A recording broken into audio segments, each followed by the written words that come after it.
السلام عليكم ورحمة الله وبركاته. أنا أخوكم محمد السامرائي من العراق، اللي كنت ضيفكم بأدرار أثناء فترة الحجر الصحي، وتحياتنا لكم. طبعا ورا 8 أشهر، أكثر من 8 أشهر، رجعت عند أهلي بدبي. يعني كان بعد فترة كانت من أصعب فترات حياتي، فارقت بيها الأهل، وكانت يعني فعلا مغامرة كبيرة. فأنا أحب أشكر الأشخاص، كل الناس اللي وقفت وياي، وخصوصا الرجل العظيم الغالي الكبير الحاج بريكة السعيدي. هذا الرجل اللي كانت وقفته وياي من أكبر الوقفات اللي ما ننساها بحياتي.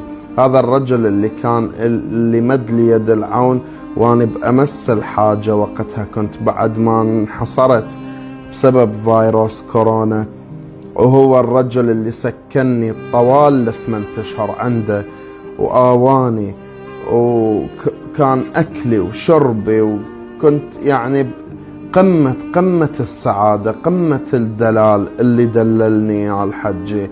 الله يحفظه ويطول بعمره. هذا الرجل اللي لازم كل أدرار تفتخر به، هذا الكريم ابن الكريم. طبعا اليوم من نحكي على الكرم، شنو تعريف الكريم عند أغلب الناس؟ الكريم هو الإنسان اللي يضيفك عنده 3 أيام، فما بالكم برجل استضاف غريب 8 أشهر. تخيلوا الرقم، 8 أشهر. فهذا حق الرجل تجاوز مرحلة الكرم. هذا الرجل الكريم الجواد، هذا اللي ابن الكريم، هذا اللي وقف وياي وقفة عظيمة لا تنسى. طبعا أوجه له كل تحياتي وكل الحب وكل الاحترام له، انه هذا اثبت انه الدنيا ما زالت بخير.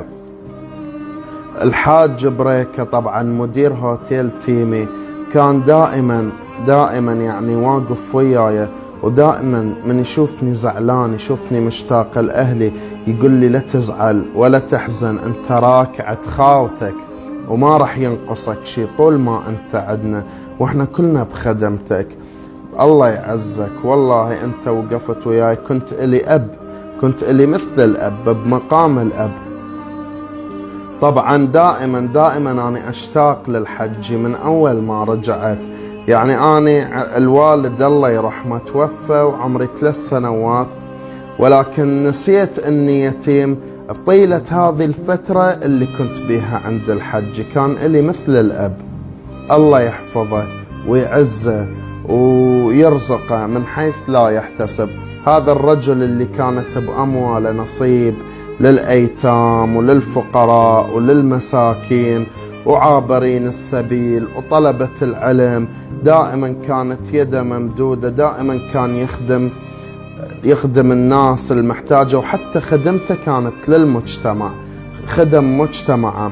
هذا الرجل العظيم اللي الناس كلها تشهد له بالخير، أوجه له كل تحياتي. وهذا حتى الخير انتاعه، يعني مو بس كان جوا أدرار، حتى وصلني خارج أدرار. يوم كنت بالعاصمة، وطبعا بالعاصمة كان البريد مزدحم، وكنت أريد أحاول أجبد دراهم يعني مع التحويلات المالية، وما قدرت آخذها لأنه كان زحام شديد. طيب، فبسبب هذا الزحام عجزت آخذ المال مالتي. كان يشترطون يكونون بس أول 10 أشخاص يدخلون البريد هم اللي يأخذون دراهمهم. فاتصلت بالحج، قلت له حج الحق لي، يعني عندي طيارة لازم أدفعها ولازم أسوي PCR، محتاج دراهم. قال لي أنت وين؟ قلت له والله أنا بالعاصمة. قال لي خلص ولا يهمك. كان اتصل بأحد أصحابه بالعاصمة وإجاني للهوتيل ودفع لي الدراهم.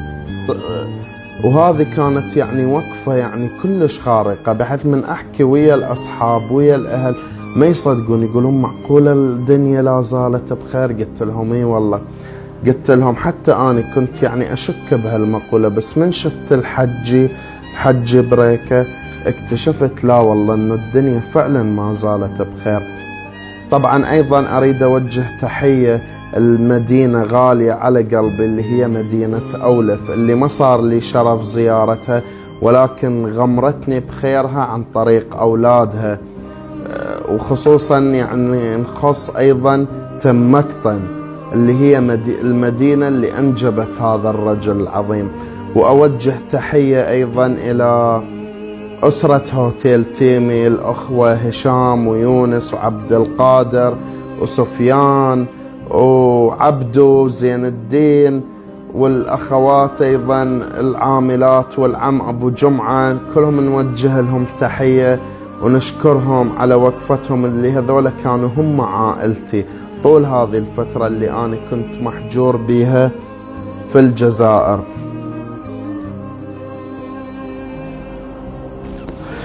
طبعا أيضا نحب نوجه شكر إلى السيد والي ولاية أدرار العربي بهلول، اللي كان له وقفة جميلة وياي، واللي كان يعني بابه مفتوح وما حد دخل الباب إلا وطلع فرحان وفك لي أزمة، يعني ساعدني بحل أزمة.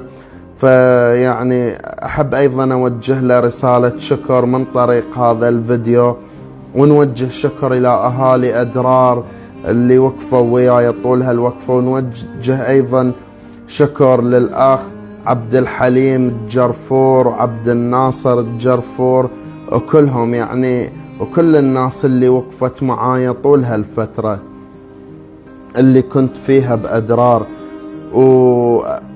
وأنا طبعا كنت أريد أدرس بأدرار هذه السنة، ولكن لظروف خاصة اضطريت أرجع عند أهلي، وإن شاء الله يعني أدرار في القلب ما ننساها، وإن شاء الله دائما يعني بين فترة وفترة نجي نزورها إن شاء الله بعد ما تنحل المطارات وتنتهي أزمة كورونا، إلا ما يكون عندنا زيارة لمدينة أدرار الغالية.